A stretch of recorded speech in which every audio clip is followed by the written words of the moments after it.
Assalamualaikum warahmatullahi wabarakatuh. Selamat datang kembali di History Islam ID, tempat di mana sejarah Islam dihidupkan kembali dengan cahaya iman dan kebenaran yang terlupakan. Ia adalah putra dari sang penakluk legendaris, Sultan Muhammad Al-Fatih, pewaris tahta yang seharusnya menjadi penguasa terhebat di masanya. Namun saat dunia menantinya memegang mahkota, Bayezid II justru memilih jalan yang tak disangka. Jalan iman dan kerendahan hati. Di tengah intrik istana, perebutan kekuasaan, dan konspirasi yang menjerat keluarganya sendiri, Bayezid berdiri teguh. Ia menolak perang demi menjaga umat, menyelamatkan manusia dari tirani, dan menegakkan Islam dengan kebijaksanaan, bukan darah. Namun di balik ketenangan itu, tersimpan misteri kelam, pengkhianatan, tekanan, dan akhir hidup yang tak seindah kisah para penakluk sebelumnya. Inilah kisah raja yang menolak dunia, tapi memenangkan akhirat. Putra Al-Fatih yang memilih iman, bukan takhta. Inilah Sultan Bayezid II, hanya di History Islam ID. Bab 1. Bayangan di balik takhta. Bagaimana jika putra dari penakluk terbesar dalam sejarah Islam justru memilih untuk tidak menaklukkan siapapun? Bagaimana jika darah Muhammad Al-Fatih, sang pembuka Konstantinopel, justru mengalir di tubuh seorang sultan yang lebih mencintai zikir daripada perang? Dan bagaimana jika di balik keputusannya untuk tidak menaklukkan dunia, ada sesuatu yang disembunyikan oleh tangan-tangan sejarah itu sendiri, namanya Bayezid bin Muhammad Al-Fatih. Putra sulung dari sang penakluk agung, lahir di tengah cahaya kemenangan, namun tumbuh dalam bayangan beban yang berat, menjadi penerus seorang ayah yang dianggap tak tertandingi. Saat dunia memanggilnya untuk berperang, ia justru menundukkan kepalanya dalam doa. Saat para jenderal menunggu komando, ia lebih memilih membuka mushaf. Bagi sebagian orang, ia dianggap lemah. Tapi bagi mereka yang memahami kedalaman hatinya, Bayezid adalah cermin dari ketenangan yang tidak dimiliki dunia. Tahun 1481 Masehi, Istanbul baru saja kehilangan jantungnya. Muhammad Al-Fatih wafat secara mendadak di tengah persiapan ekspedisi besar. Tidak ada yang tahu pasti kemana arah pasukannya akan melangkah. Ada yang mengatakan ia hendak menyerbu Roma, menuntaskan nubuat yang menggema sejak masa Rasulullah. Konstantinopel akan ditaklukkan, dan sebaik-baik pemimpin adalah pemimpinnya. Tapi ketika Konstantinopel telah jatuh, siapa lagi yang layak menaklukkan Roma selain Al-Fatih? Kini, penakluk itu tiada. Dan dunia Islam gemetar dalam ketidakpastian. Namun kabar kematian Al-Fatih tidak disampaikan secara jujur. Beberapa sumber kuno menyebut, tubuh sang sultan disembunyikan selama beberapa hari agar kekuasaan tidak segera jatuh ke tangan yang salah. Surat-surat perintah dikirim secara rahasia. Di balik pintu istana Topkapi, para wazir berbisik, para janisari berdebat, dan dua nama muncul dari kerumunan ambisi, Bayezid dan Cem. Bayezid saat itu berada jauh di Amasya, wilayah yang damai namun terpisah dari pusat kekuasaan. Ia dikenal tenang, religius, tidak tergesa mengambil keputusan. Sementara adiknya, Cem Sultan, adalah kebalikan dari dirinya. Pemberani, karismatik, dan disukai banyak pasukan. Dua putra dari satu ayah, dua jalan yang berbeda, dan dua ambisi yang bertemu di satu tujuan, takhta. Ketika kabar kematian Al-Fatih akhirnya mencapai telinga mereka, waktu menjadi senjata. Cem lebih dekat ke Istanbul, namun Bayezid memiliki dukungan rahasia. Beberapa pejabat istana menunda pengumuman resmi kematian Sultan agar Bayezid punya waktu tiba lebih dulu. Sebagian lain bahkan menuduh ada surat-surat palsu yang dikirim untuk memperlambat langkah Cem.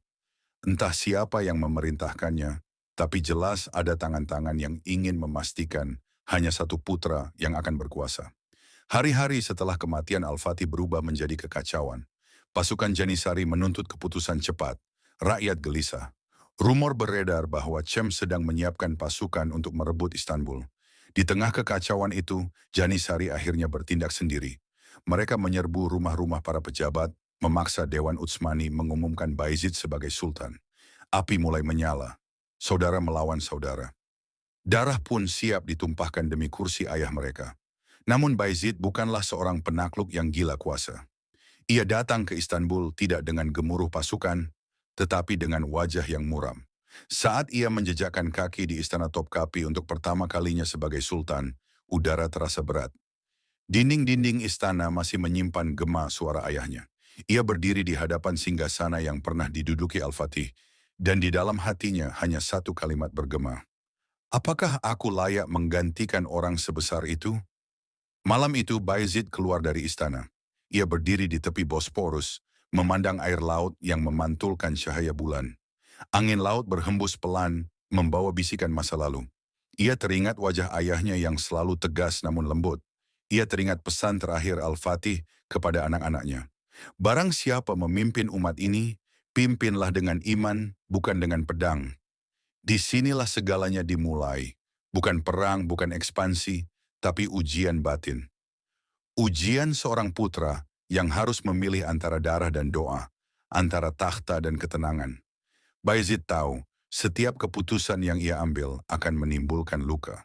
Tapi ia juga tahu, jika kekuasaan membuat manusia lupa kepada Allah, maka kekuasaan itu bukan lagi anugerah, melainkan kutukan. Dan malam itu, di bawah langit Istanbul yang gelap, Bayezid berbisik lirih, "Ya Allah, lindungilah aku dari takhta yang membuat manusia lupa padamu." Tak ada yang tahu bahwa doa itulah yang akan menjadi awal dari kisah panjang seorang sultan yang memilih iman, bukan dunia. Bab 2. Dua pewaris takhta, perang darah di balik bayangan Al-Fatih. Ketika Muhammad Al-Fatih menutup matanya untuk selamanya pada tahun 1481 Masehi, aroma kematian sang penakluk belum lenyap dari udara Istanbul. Tapi di balik kesedihan itu, bara ambisi mulai menyala di istana Topkapi. Dua nama mengguncang kekaisaran, Bayezid, sang putra sulung yang tenang dan religius, dan Cem Sultan, adiknya yang gagah, karismatik, dan haus kejayaan. Dua darah dari satu ayah legendaris, kini terjebak dalam pusaran takhta yang bisa menelan segalanya, bahkan iman. Bayezid saat itu memimpin di Amasya, jauh dari ibu kota. Ia dikenal sebagai pemimpin yang mencintai ilmu, para ulama, dan kesederhanaan. Sementara Cem Sultan yang berkuasa di Karaman lebih muda, berani, dan populer di kalangan tentara Janisari. Ketika kabar wafatnya Al-Fatih sampai ke telinga mereka, perebutan warisan takhta pun dimulai. Tak ada waktu untuk berduka, hanya kecepatan dan strategi yang menentukan siapa yang akan duduk di singgasana Utsmani. Namun di balik semua ini, ada sesuatu yang lebih gelap. Beberapa catatan kuno dan manuskrip yang jarang diangkat dalam sejarah resmi mencatat adanya peran tangan-tangan tersembunyi. Di antara mereka adalah penasihat istana, para pejabat tinggi, bahkan utusan dari dunia barat yang diam-diam mengatur ritme kekacauan ini. Karena bagi Eropa, kesatuan Utsmani di bawah penerus Al-Fatih adalah ancaman yang tak bisa dibiarkan tumbuh. Bayezid dikabarkan sempat ragu. Ia bukan orang yang mengejar kekuasaan, tapi ketika ia mendengar bahwa Cem Sultan tengah bersiap merebut Istanbul dengan pasukan setia, ia tak punya pilihan lain. Langit yang dulu menjadi saksi penaklukan Konstantinopel, kini kembali menyaksikan dua putra, sang penakluk saling menghunus pedang. Pertempuran terjadi di wilayah Yenishehir. Dentuman meriam, pekik takbir, dan debu kuda menyelimuti tanah Utsmani. Cem bertempur dengan semangat membara, meyakini dirinya pewaris sejati ayahnya. Tapi nasib berkata lain, pasukannya kalah, ia terpaksa melarikan diri ke selatan. Dalam keputusasaan, Cem meminta perlindungan kepada Kesultanan Mamluk di Mesir. Namun langkah itu, tanpa ia sadari, membuka pintu bagi pengkhianatan sejarah yang kelak mencoreng nama banyak kerajaan Islam. Sementara itu, Bayezid naik takhta di Istanbul sebagai sultan. Tapi kemenangan itu terasa hambar. Ia tahu, darah yang tumpah bukan darah musuh, melainkan darah saudaranya sendiri. Hatinya diguncang antara takdir dan dosa. Ia bahkan dikabarkan sering menyendiri di ruang ibadah, memohon ampun kepada Allah atas apa yang terjadi. Sejak saat itu Bayezid memutuskan, pemerintahannya tidak akan berjalan di atas ambisi, melainkan di atas iman. Namun dunia tidak akan membiarkannya hidup tenang. Di balik tirai diplomasi, Eropa mulai memainkan catur politik mereka. Paus, Raja Hungaria, dan bahkan kesatria dari Ordo Malta mendekati Cem Sultan yang terasing. Mereka berjanji akan mengembalikannya ke takhta Utsmani, asal ia mau tunduk dan menjadi alat bagi mereka. Dan disinilah muncul misteri yang tak pernah dijelaskan tuntas oleh para sejarawan. Mengapa Bayezid, seorang sultan yang dikenal saleh, justru mengirimkan sejumlah besar emas kepada Paus di Roma? Mengapa ia meminta agar adiknya dijaga dengan baik, padahal tahu bahwa penjagaan itu berarti penahanan? Apakah Bayezid berusaha melindungi saudaranya dari fitnah politik, atau justru berusaha memastikan bahwa Cem tak pernah kembali? Beberapa catatan rahasia dari diplomat Venesia menyebutkan bahwa Bayezid membayar ribuan koin emas setiap tahun agar Paus tidak melepaskan Cem Sultan. Sementara sumber-sumber Islam mencatat bahwa Bayezid menangis setiap kali nama adiknya disebut dalam doa. Dua sisi yang bertolak belakang, iman dan politik, terpadu dalam dirinya seperti siang dan malam. Dan di balik semua itu, Eropa tertawa dalam diam. Karena untuk pertama kalinya sejak kejatuhan Konstantinopel, mereka melihat retakan di tubuh kekaisaran Islam terbesar di dunia.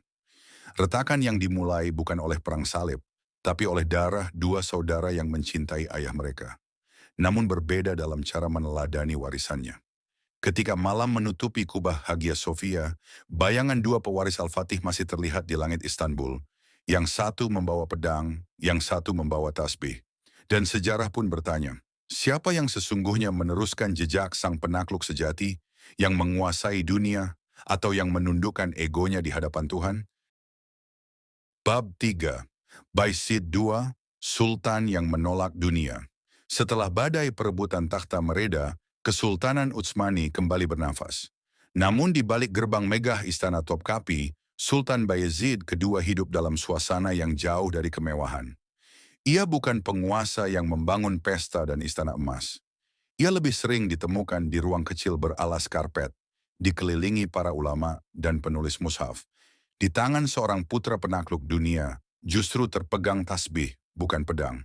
Bayezid menyadari sesuatu yang tak dimiliki kebanyakan raja, bahwa kekuasaan hanyalah ujian. Ia tumbuh di bawah bayangan besar ayahnya, Muhammad Al-Fatih, seorang penaluk yang merobohkan tembok Konstantinopel dan menggetarkan Eropa. Namun Bayezid memilih jalan berbeda. Ia tidak ingin dikenal sebagai penakluk kota, tetapi sebagai penakluk hawa nafsu. Hari-harinya diisi dengan memperkuat iman rakyat, bukan ambisi ekspansi. Ia mengundang para ulama besar dari berbagai negeri, membangun madrasah, memperbaiki masjid, dan menyalin ratusan manuskrip Islam kuno yang hampir punah. Ia bahkan memerintahkan agar setiap kota besar di wilayah Utsmani memiliki tempat bagi para penghafal Al-Quran dan penulis kaligrafi. Di bawah kepemimpinannya, seni, ilmu, dan iman bertumbuh berdampingan. Namun keputusan untuk menjauh dari politik agresif membuat sebagian jenderalnya gelisah. Banyak yang menganggapnya terlalu lembut, terlalu rohani untuk ukuran sultan. Tapi Bayezid tetap tenang. Ia tahu setiap darah yang tumpah akan dimintai pertanggungjawaban. Baginya, menjaga kehidupan satu rakyat lebih mulia daripada menaklukkan 1000 benteng. Salah satu tindakan paling mencengangkan yang membuktikan kebijaksanaannya adalah saat tragedi besar menimpa Eropa tahun 1492 Masehi. Pengusiran besar-besaran umat Islam dan Yahudi dari Spanyol setelah jatuhnya Granada. Ribuan keluarga terusir, terdampar di pantai, dan diburu oleh inkuisisi. Saat banyak kerajaan lain menutup mata, Sultan Bayezid II membuka pelabuhan-pelabuhan Utsmani untuk mereka. Ia mengirim armada laut yang dipimpin Laksamana Kemal Reis untuk menjemput para pengungsi dari Spanyol menuju Istanbul dan Izmir. Dalam pidato yang dicatat sejarah, Bayezid berkata dengan tegas, "Mereka menyebut Raja Ferdinand penguasa yang bijak, padahal ia justru memiskinkan negerinya dan memperkaya kita." Kata-kata itu menggema di dunia Islam. Dalam satu keputusan, Bayezid menunjukkan bahwa kemuliaan bukan diukur dari pedang, tapi dari kasih sayang kepada sesama manusia. Ribuan ilmuwan, dokter, dan seniman Yahudi yang diusir Spanyol kemudian membangun kembali kejayaan ilmu di Utsmani. Namun di balik kebijaksanaan itu, mulai muncul tanda-tanda perlawanan diam-diam dari dalam. Para pejabat dan jenderal yang haus ambisi mulai merasa terpinggirkan. Mereka ingin Utsmani kembali menaklukkan dunia, seperti masa Al-Fatih. Mereka tidak paham bahwa Bayezid tengah menaklukkan musuh yang lebih sulit. Kesombongan manusia.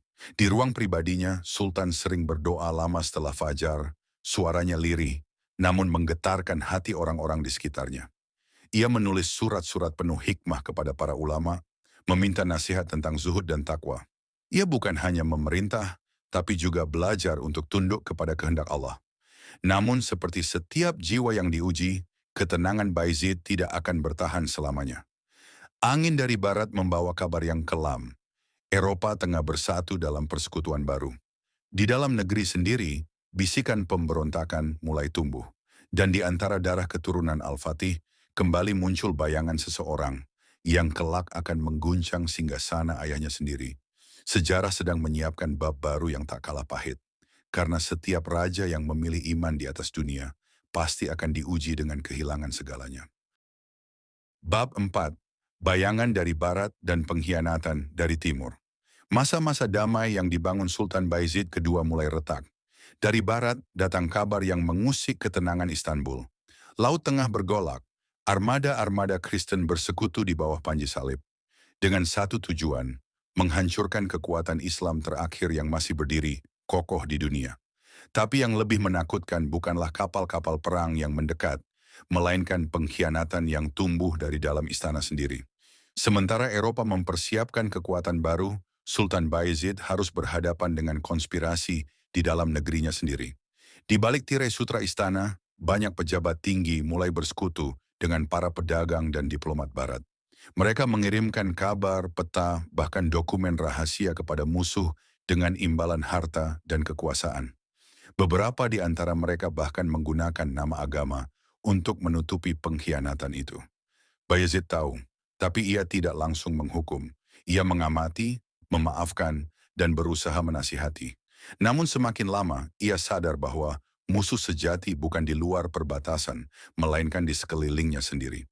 Dalam catatan-catatan istana yang jarang dibuka, disebutkan bahwa Sultan pernah berkata lirih kepada wazirnya, "Aku tidak takut pada pasukan salib, tapi aku takut pada hati manusia yang telah kehilangan Allah." Sementara itu, Eropa mulai memainkan politik yang lebih licik.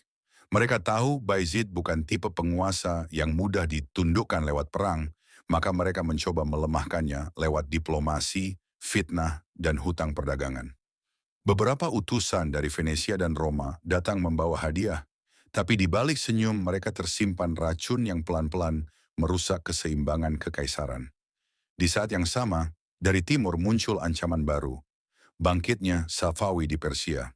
Mereka membawa panji ideologi yang berbeda dan mulai mempengaruhi wilayah timur Utsmani dengan ajaran-ajaran yang memecah umat. Bayezid yang selama ini menolak pertumpahan darah dipaksa memilih antara mempertahankan kesatuan atau menanggung kehancuran. Dalam surat-suratnya yang masih tersimpan di arsip Topkapi, Bayezid menulis dengan nada getir. Ia menyebut dunia seperti lautan tipu daya yang menenggelamkan para pemimpin. Ia sadar, setiap kebijakannya kini diawasi oleh mata-mata yang bekerja bukan untuk kebenaran, melainkan untuk ambisi pribadi. Dan di tengah kekacauan itu, sesuatu yang lebih pahit sedang tumbuh diam-diam. Bayang-bayang pengganti tahta, darah dagingnya sendiri. Putranya, Selim, seorang pangeran muda yang berjiwa perang, mulai muncul ke permukaan. Berbeda dengan ayahnya yang lembut dan religius, Selim adalah petarung sejati, keras dan penuh api. Ia melihat kebijakan damai ayahnya sebagai tanda kelemahan. Ia menganggap Utsmani harus kembali menjadi kekuatan militer yang ditakuti dunia. Perlahan, ia mulai membangun loyalitas di kalangan pasukan, terutama Janissary yang haus kejayaan. Di sisi lain, para penasihat dan ulama dekat Sultan melihat gelagat buruk. Tapi Bayezid menolak mempercayai kabar bahwa darahnya sendiri menyiapkan pemberontakan. Ia hanya tersenyum pahit dan berkata, "Jika itu kehendak Allah, maka aku akan menerimanya dengan tenang." Namun keadaan semakin tidak terkendali. Sebuah laporan rahasia menyebutkan bahwa Selim diam-diam mengumpulkan pasukan di Trakia, bersiap menuju Istanbul. Banyak yang memohon agar Sultan mengambil tindakan. Tapi Bayezid yang hatinya penuh kasih dan iman, tidak mau mengangkat pedang melawan anaknya sendiri. Ia lebih memilih menyerahkan segalanya kepada takdir. Di malam-malam terakhir sebelum badai pecah, Bayezid sering terlihat berjalan sendiri di taman istana. Angin membawa bisikan doa yang lirih dari bibirnya. Ia tahu, ujian terbesar seorang pemimpin bukanlah menaklukkan musuh, tapi menerima kehendak Tuhan saat dunia berbalik arah. Dan pada saat itu, sejarah Utsmani kembali bergetar. Karena yang akan datang bukan sekadar pemberontakan politik, melainkan pertarungan batin antara darah dan doa, antara ayah yang berzikir dan anak yang berambisi menaklukkan dunia. Bab 5 Pemberontakan Sang Putra dan Kejatuhan Sang Sultan. Angin musim semi tahun 1512 Masehi membawa aroma yang tidak biasa ke langit Istanbul. Bukan lagi aroma bunga dan hujan, melainkan hawa ketegangan yang menyesakkan dada. Di seluruh negeri terdengar kabar bahwa Pangeran Selim, darah daging Sultan Bayezid II, telah mengangkat senjata melawan ayahnya sendiri. Sebuah kisah yang tak hanya mengguncang istana, tetapi juga hati seluruh dunia Islam. Selim, yang kelak dikenal dengan julukan Yavuz, yang tegas dan tak kenal ampun, telah menyiapkan langkahnya dengan hati-hati. Ia bukan pemberontak buta, ia adalah perwira cerdas, ahli strategi, dan memiliki dukungan kuat dari pasukan Janissary yang haus kejayaan militer. Bagi mereka, Sultan Bayezid terlalu lembut, terlalu sibuk dengan doa dan kitab, sementara dunia Islam memerlukan tangan besi untuk kembali menaklukkan dunia. Ketika kabar gerakan Selim sampai ke Istanbul, suasana istana menjadi mencekam. Para penasihat mendesak Sultan agar segera mengambil langkah tegas. Tapi Bayezid hanya menunduk lama. Ia tahu, jika ia menurunkan perintah perang, maka darah yang akan tertumpah bukan darah musuh, melainkan darah anak kandungnya sendiri. Dalam satu kalimat yang diabadikan dalam catatan istana, ia berkata pelan, "Lebih baik aku kehilangan takhta daripada kehilangan ampunan Allah." Namun dunia politik tak mengenal kasih sayang. Selim semakin mendekat dan para prajurit istana mulai goyah. Beberapa berpindah kesetiaan, sebagian memilih diam, menunggu arah angin. Di satu malam yang sunyi, Bayezid berdiri di balkon istana menatap langit. Di kejauhan ia melihat nyala api dari perkemahan pasukan anaknya. Bagi orang lain itu tanda bahaya, tapi bagi Bayezid itu adalah pertanda ujian terakhir. Pertempuran kecil pecah di luar Edirne. Pasukan Selim bergerak cepat dan dalam waktu singkat mereka berhasil menguasai jalur menuju ibu kota. Sultan Bayezid tak mengirimkan bala bantuan besar. Ia hanya memberi perintah kepada tentaranya untuk tidak menumpahkan darah umat Islam jika masih bisa dihindari. Perintah itu membuat posisi politiknya melemah, tapi justru memperkuat kehormatan spiritualnya di mata banyak ulama.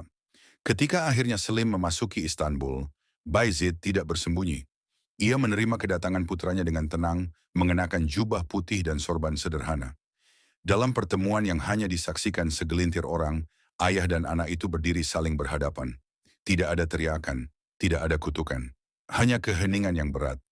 Selim dengan suara yang menahan gemetar, meminta ayahnya menyerahkan takhta demi masa depan kekaisaran. Bayezid menatapnya lama, seolah menembus jiwanya, lalu berkata lembut, "Jika engkau yakin ini kehendak Allah, maka ambillah. Tapi ingat, wahai anakku, kekuasaan tanpa rahmat akan menjadi kutukan." Beberapa hari kemudian, Bayezid turun dari takhta secara resmi. Ia tidak diusir, tidak dipenjara. Tapi dalam diam, ia tahu waktunya di dunia telah habis.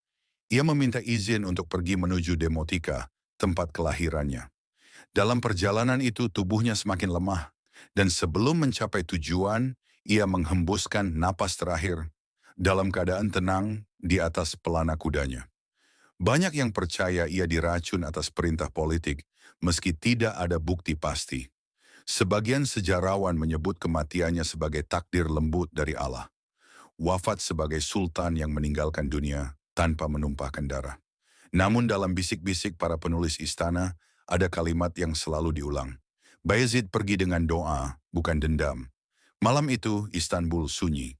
Tidak ada perayaan kemenangan. Karena setiap orang tahu di balik berdirinya sultan baru telah tumbang sosok ayah yang menolak dunia demi akhirat. Seorang raja yang memilih iman di atas takhta dan dengan itu ia mengabadikan namanya dalam catatan langit, bukan di batu-batu istana. Bab 6. Takhta yang ditinggalkan, cahaya yang tak pernah padam. Ketika Sultan Bayezid kedua menutup matanya untuk terakhir kali, angin Istanbul seolah ikut berhenti berhembus. Tak ada suara meriam kehormatan, tak ada pesta kemenangan. Hanya keheningan yang panjang, seolah seluruh langit sedang berkabung untuk seorang raja yang tidak meninggalkan perang, tapi meninggalkan dunia. Ia wafat bukan di istana, bukan pula di medan pertempuran, melainkan di perjalanan menuju tanah kelahirannya. Seakan dunia ini terlalu sempit untuk seorang pemimpin yang sudah memilih surga sebagai tempat istirahat sejatinya. Dan di sanalah takhta Utsmani kehilangan sesuatu yang tak bisa digantikan. Seorang penguasa yang lebih mencintai doa daripada mahkota. Sejarah mungkin tidak menuliskannya dengan tinta emas seperti penakluk Konstantinopel, tapi kisah Bayezid adalah cahaya yang tak pernah padam. Ia membuktikan bahwa kemenangan sejati tidak selalu diukur dari luasnya wilayah, tapi dari tenangnya hati yang mampu menolak dunia. Ia menunjukkan kepada umat Islam bahwa seorang sultan sejati bukan yang menaklukkan kota, melainkan yang menundukkan hawa nafsu. Bayezid telah meninggalkan warisan yang tak ternilai. Di bawah pemerintahannya, ilmu dan seni tumbuh damai, kaligrafi berkembang, dan ribuan pengungsi dari Spanyol menemukan rumah di negeri Islam. Ia menjadikan Istanbul bukan sekadar pusat kekuasaan, tapi mercusuar peradaban. Hingga kini, madrasah, masjid dan rumah sakit yang ia dirikan masih berdiri, menjadi saksi bahwa kejayaan Islam bisa dibangun dengan kasih, bukan hanya kekuatan. Namun di antara semua peninggalannya, warisan terbesar Sultan Bayezid adalah teladan. Teladan tentang seorang pemimpin yang memilih diam saat bisa berperang, yang memilih bersabar ketika dunia menentangnya. Ia tahu, hidup hanyalah ujian singkat, dan kekuasaan bukan tujuan, melainkan beban yang harus dipikul dengan takut kepada Allah. Beberapa ulama menulis bahwa sebelum wafat, Bayezid sering berulang kali membaca doa Nabi Yusuf. Wafatkanlah aku dalam keadaan Islam, dan gabungkanlah aku bersama orang-orang yang saleh. Quran Surat Yusuf 101. Doa itu seolah menjadi cermin seluruh hidupnya. Seorang sultan yang berakhir bukan dengan gemuruh pedang, tapi dengan kedamaian. Setelah kepergiannya, rakyat Istanbul datang berbondong-bondong ke makamnya. Mereka tidak membawa harta, hanya air mata dan doa. Dan di antara mereka ada yang berbisik pelan. Ia pergi tanpa takhta, tapi membawa cahaya. Kini berabad-abad setelah itu, dunia modern kembali dipenuhi ambisi, perebutan kuasa, dan haus pengaruh. Tapi kisah Bayezid kedua hadir sebagai pengingat bahwa tidak semua kemenangan bersinar di panggung sejarah. Sebagian bersinar di langit, disaksikan malaikat, dicatat dengan tinta tak terlihat. Mungkin di masa ini, kita membutuhkan lebih banyak jiwa seperti Bayezid yang berani menolak dunia demi Tuhannya. Karena sejatinya, kekuatan Islam tidak hanya lahir dari pedang, tetapi dari hati yang bersujud. Dan itulah alasan mengapa kisah ini harus terus diceritakan. Karena sejarah bukan hanya tentang mereka yang berkuasa, tapi juga tentang mereka yang memilih untuk tidak dikuasai oleh dunia. Inilah kisah Sultan Bayezid kedua, putra Al-Fatih yang memilih iman daripada takhta. Kisah tentang kekuatan yang lahir dari keikhlasan. Sampai jumpa di kisah sejarah Islam berikutnya, hanya di History Islam ID, tempat di mana kita menggali kebenaran yang disembunyikan waktu. Wassalamualaikum warahmatullahi wabarakatuh.